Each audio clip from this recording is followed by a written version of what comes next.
Kepada peserta dengan nomor urut Indo 2 disilakan.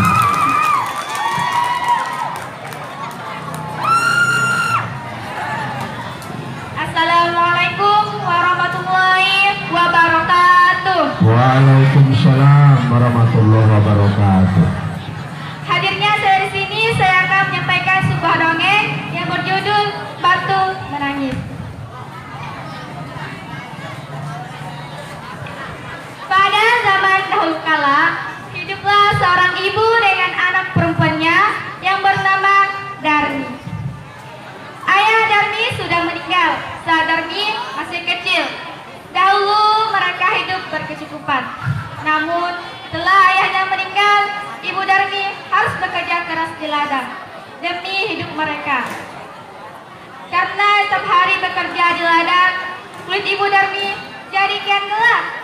Berat tubuhnya juga menyusut. Semua dilakukannya demi Darmi, putri satu-satunya. Namun apa yang dilakukan Darmi, dia tidak mau membantu ibunya. Kerjanya setiap hari hanya berdandan. Dia juga enggan keluar rumah karena takut kulitnya jadi gelap seperti ibunya. Suatu hari, ibu Darmi tidak bekerja di ladang. Dia akan bekerja sampai sore, sebab musim panen sudah tiba. Ibu Darmi berkata pada Darmi, "Darmi, bisakah kamu memasak hari ini, nak? Ibu tidak bisa pulang siang ini karena harus menyelesaikan panen kita. Jika sudah selesai masak, maukah kamu mengantarnya ke ladang untuk ibu?" Darmi yang sedang menyisir rambutnya yang indah terkejut. "Tidak mau, Bu. Kalau aku masak, nanti rambutku bau tungku. Aku kan habis keramas. Lalu, kalau aku mengantar makanan ke ladang, nanti kulitku jadi hitam. Aku kan habis luluran."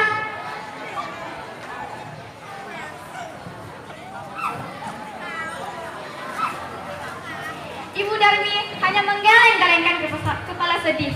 Di ladang, Ibu Darmi bekerja dengan keras. Dia mengumpulkan hasil panen. Besok dia akan menjualnya ke pasar. Dia tidak mempedulikan perut yang lapar. Setelah dia beristirahat sambil meminum air kandi yang dibawanya, dia berdoa dalam hati.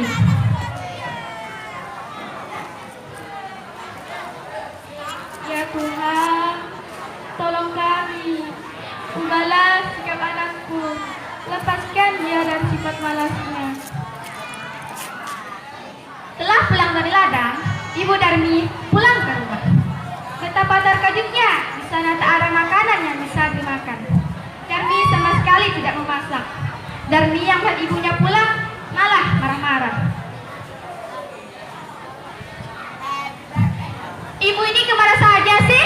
Masa tidak ada makanan di rumah? Aku kan lapar, seharian tidak makan." "Darmi, tadi kan ibu sudah mau menyuruhmu untuk memasak."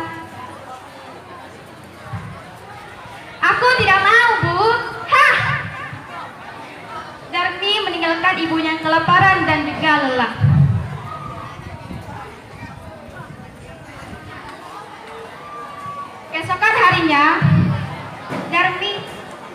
Keesokan harinya, Ibu Darmi sudah bersiap dengan hasil panennya.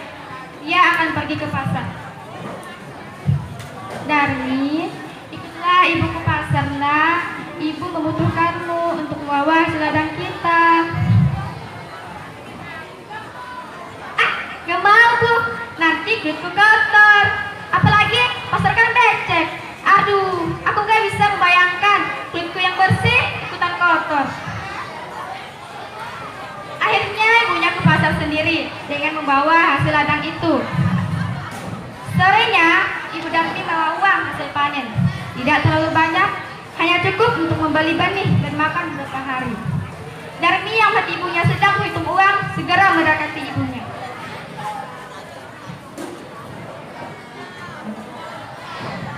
"Bu, beraku habis. Tolong balikan dong, Bu."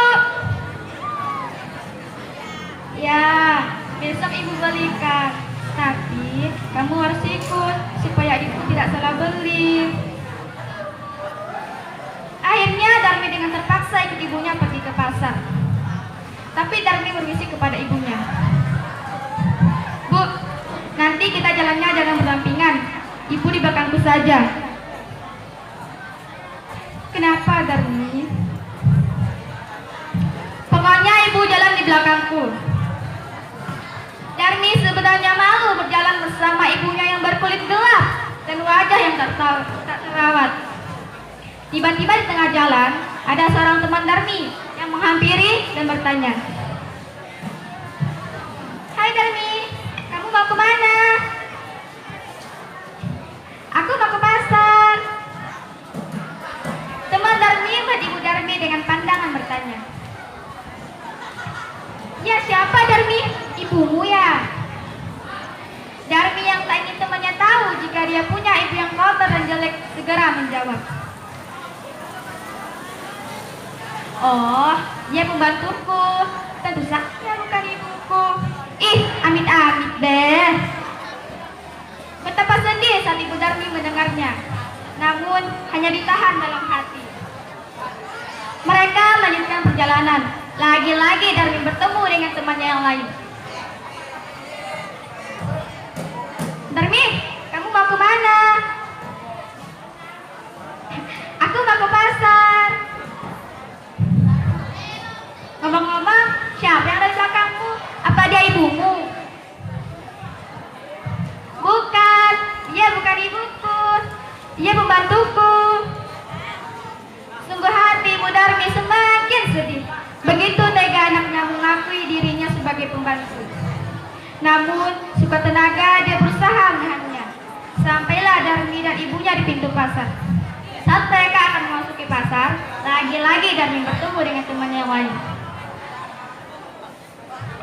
"Darmi, tumben kamu pergi ke pasar. Siapa yang ada di belakangmu?" Dia membantuku."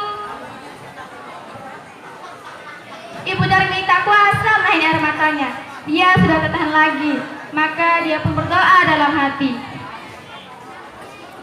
"Ya Tuhan, hamba sudah tidak tahan lagi dengan sikap anak hamba. Tolong kiranya Tuhan menghukumnya agar dia menjadi jerah." Setelah ibu Darmi selesai berdoa, tiba-tiba Darmi menjerit, "Ah, ibu! Tolong aku! Ada apa dengan kakiku? Kenapa tidak bisa digerakkan lagi?" Sedikit demi sedikit Darmi menjadi batu. Ibu Darmi menangis pilu. "Maafkan ibu nak, ini semua karena perlakuanmu terhadap ibu." "Ampun Bu, ampun. Darmi tidak akan mengulangi lagi."